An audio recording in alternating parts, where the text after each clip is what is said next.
നിനക്ക് വിഷഹാരി അറിയില്ല. വിഷ ഊതി കയറ്റാനും ഊതി ഇറക്കാനും ഒരു നിമിഷം വേണ്ടിരിക്കെ. വിഷരാജനാ ഞാൻ.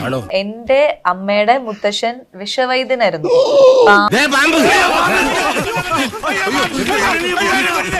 നിലവിളിച്ച് മരിക്കാതിരിക്കുക. പാമ്പ് കടിച്ചിട്ട് അതേ പാമ്പിനെ വിളിച്ചു വരുത്തി വിഷയിറക്കുക, അങ്ങനത്തെ ഒരുപാട് ചെയ്തിട്ടുണ്ട്.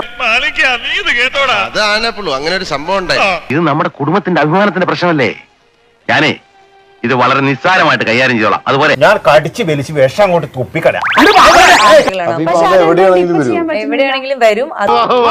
ഞാൻ വരില്ല, ഞാൻ ഇവിടെ നിന്നോളാം. പണ്ടൊട്ടിയുള്ള ഡൗട്ടാണ്. കടിച്ച പാമ്പിന് തിരിച്ചു വിഷം ഇറങ്ങിക്കഴിഞ്ഞാൽ വിഷം ഇറങ്ങിപ്പോവും. അത് 100% ഗ്യാരണ്ടി. ഗ്യാരണ്ടി കൊടുക്കാൻ നീയാടാ റോളിന് ഗോൾഡ് നടന്നണ്ട. വേണ്ട വേണ്ട, തലയിരിക്കുമ്പോ വാലാടണ്ട. 100% ഗ്യാരണ്ടി. നേരെ അങ്ങോട്ട് ചെല്ലുക. ഭൂതം ആക്രമിക്കുമ്പോ നമുക്ക് നോക്കാം. ഒറ്റ കുത്തിന് അയാൾ